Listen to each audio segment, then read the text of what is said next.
l'espace central qui est là, c'est l'espace du projet lui-même, du dessin. À partir de là, on peut venir naviguer dans ce projet en fonction de l'arborescence et de l'endroit où on se trouve dans l'arborescence. C'est-à-dire que si je me mets sur le niveau 1, automatiquement, il m'ouvre la fenêtre niveau 1. En réalité, il ne change pas de fenêtre.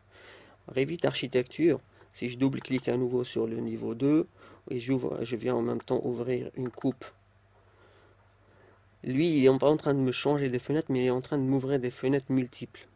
Pour vérifier tout ça, on peut venir sur Vue, et je peux venir ici, voir que, voilà, je me retrouve avec toutes les vues ouvertes en même temps. C'est pour ça que c'est assez pratique de ne pas en ouvrir tellement, de rester dans une logique.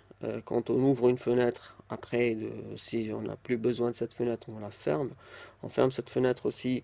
On peut aussi, quand on a envie de travailler sur celui-là pour alléger le travail, venir sur fermer les fenêtres cachées automatiquement. Qu'est-ce que fait Revit?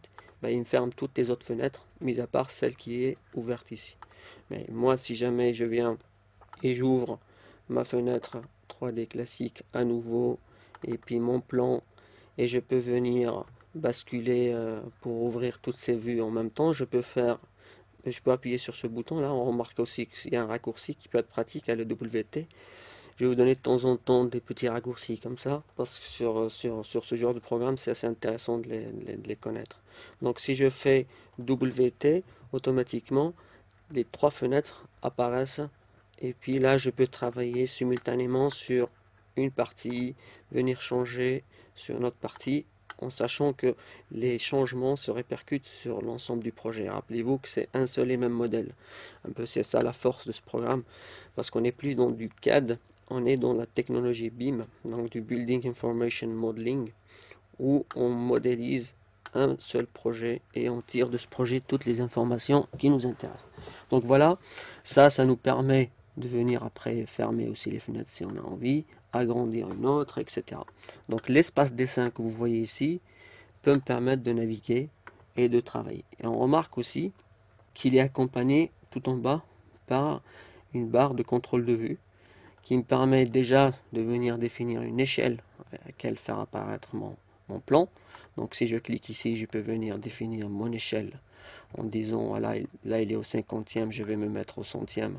Et automatiquement, remarquant que les textes s'adaptent, les codes vont s'adapter parce qu'on est vraiment face à des objets annotatifs, parfaitement annotatifs. Donc ils sont en fonction du papier et non pas en fonction du projet, ce qui est plus pratique. Donc si je me mets au 1/500e, là je vois que les textes sont devenus énormes par rapport à mon petit plan.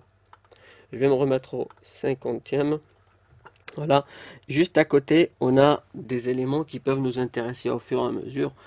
On a ici le niveau de détail, donc en fonction de mon projet. Si je me mets en moyen, en élevé et en faible, c'est vrai que les réglages vont être en fonction de ce que je vais voir.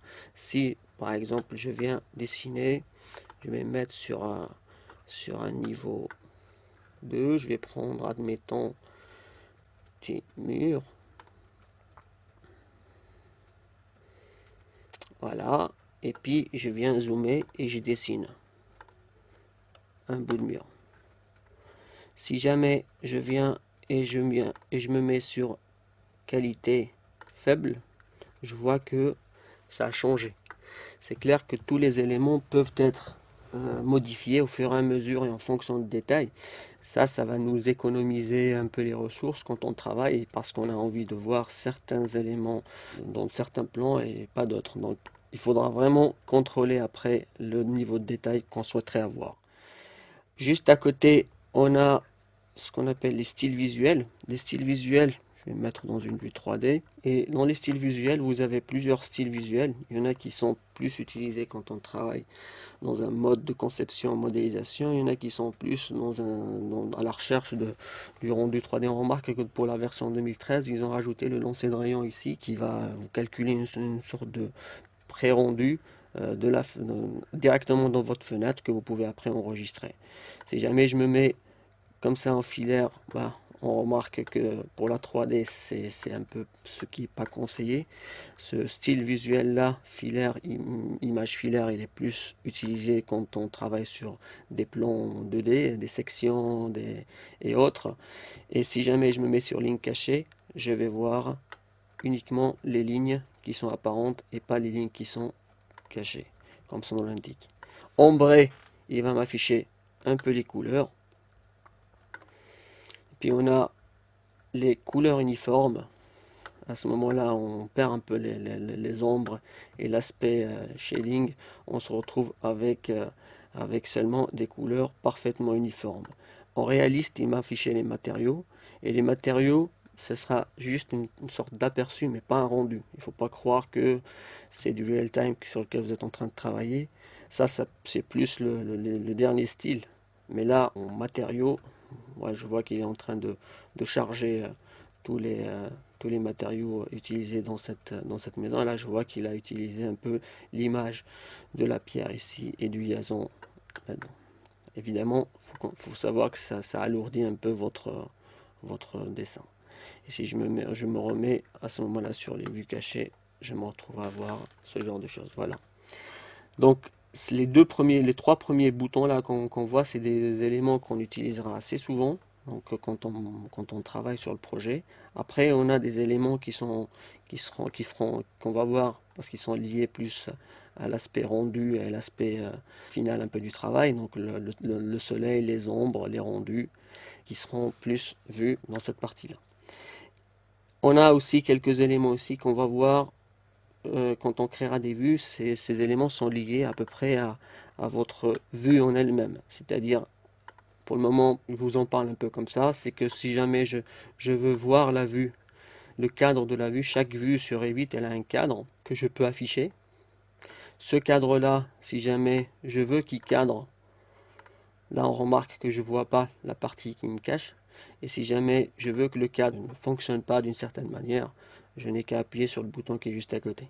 On verra ça quand on fera les vues, parce que c'est clair que ça peut être utile dans nos feuilles, parce que ces éléments-là, ce qu'on est en train de voir, c'est exactement ce qu'on va voir quand on va mettre nos vues dans les feuilles de présentation. On a deux outils ici qu'on va utiliser pour isoler et masquer les éléments quand on va travailler plus les objets d'architecture. Donc ça, c'est vraiment des outils assez pratiques, contrôle de vue, qui peuvent être utilisés.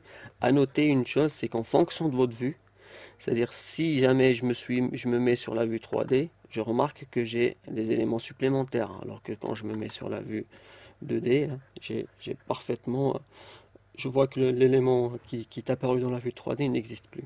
Voilà. Donc l'espace de dessin à composer avec la barre contrôle des vues peut me permettre après de régler à souhait la vue qui m'intéresse.